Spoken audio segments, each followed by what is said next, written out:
The ocean is really, really deep. Deeper, in fact, than most of us realize. If you were to shave off all of the land from the tops of every continent and island in the world and fill up the ocean's deepest points with that land, then the entire Earth would be covered in an ocean 2 miles deep.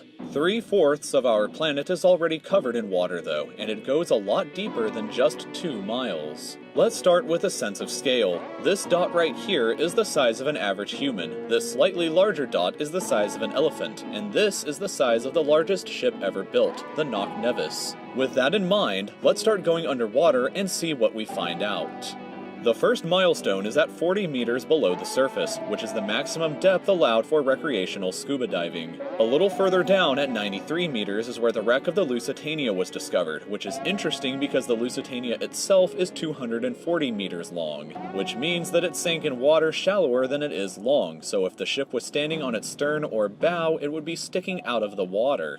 Just slightly deeper than that at 100 meters is where diving can become seriously fatal if you're not careful because of decompression sickness. But that didn't stop a man named Herbert Nitsch to accomplish the free diving world record at a depth of 214 meters. This guy swam down to this level with just one single breath. But a little further down at 332 meters, we have the scuba diving world record, which was accomplished by another man named Ahmed Gabir. If he had swam down another 111 meters, then he would have reached the height of the Empire State Building if it was submerged underwater. And a little further than that, at 500 meters below the surface, we arrive at the maximum dive depth of blue whales, the largest creatures on the planet and also the limit of the US Seawolf class nuclear submarine. At 535 meters, we can witness the maximum dive depth of emperor penguins, and this is when we must bring up the intensity of water pressure. At this level below the surface, the water pressure exerted on a person, or the penguins, would be roughly equivalent to a polar bear standing on a quarter. So further down the depths, at 830 meters, would be the height of the Burj Khalifa in Dubai, the tallest building in the world.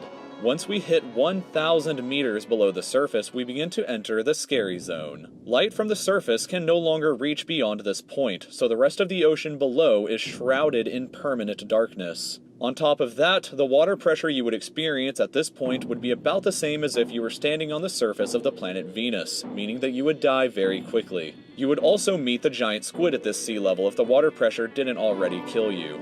At 1,280 meters, we reach the maximum depth dived to by the leatherback sea turtle, and further down at 1,828 meters, we would reach the deepest part of the Grand Canyon were it to be underwater with us. Down at 2,000 meters, we start to encounter some of the more terrifying sea creatures, like the ominously named black dragonfish, a carnivorous beast with a stomach that doesn't allow light to be emitted through it. Meaning that since we're in total darkness underwater at this point, the only way you would ever see this thing is with a flashlight. A little further down, at 2,250 meters, we would reach the maximum depth dived to by both sperm whales and the very frightening colossal squid. Sperm whales often have sucker marks and scars left on their bodies from battles with the colossal squid that likely take place at these incredible depths. The squids themselves can grow to be 14 meters long and weigh up to 750 kilograms with eyes the size of a dinner plate and razor-sharp sickles in the middle of their tentacles. So yeah, good luck with that down there. Way further down at 3,800 meters, we can find the wreck of the RMS Titanic.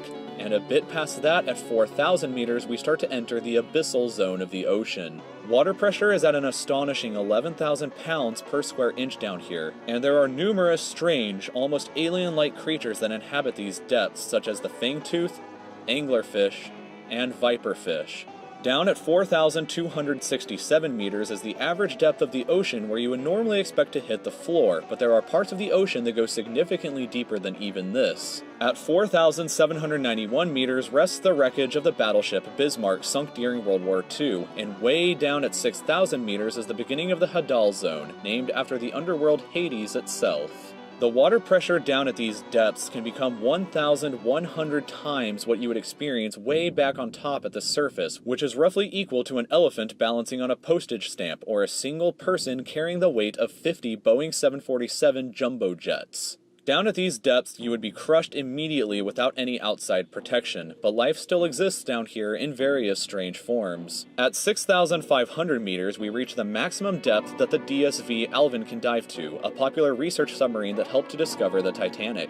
way further down at 8,848 meters below the surface, and we have arrived at the height of Mount Everest, were it to be upside down and placed underwater. And then, way further past even that, at 10,898 meters, we arrive at the depth reached by James Cameron in 2012 during the Deep Sea Challenger mission. The deepest point in the ocean yet reached by humans was back in 1960, though, when two men named Don Walsh and Jacques Piccard reached a depth of 10,916 meters using their Trieste submarine. It took them 5 hours to descend through the ocean to this depth, and they only stayed for 20 minutes before a window cracked and they began to resurface.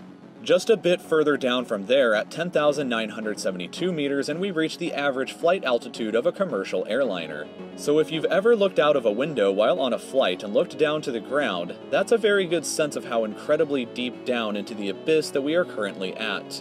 Finally, when we hit 10,994 meters, we have hit the bottom of the known ocean called the Challenger Deep, right here on this map just about 300 kilometers southwest of Guam Island. However, it is believed that there are almost certainly even deeper parts of the ocean than this that just haven't been discovered yet. It wasn't until 1997, after all, that the Sirena Deep was discovered with a depth of 10,732 meters, making it the second deepest known point in the ocean. It is estimated that only about 5% of the ocean's floor has been accurately mapped, leaving the other 95% to be currently a mystery. It may be only a matter of time before an even deeper part of our ocean is found, and who knows what we may discover there.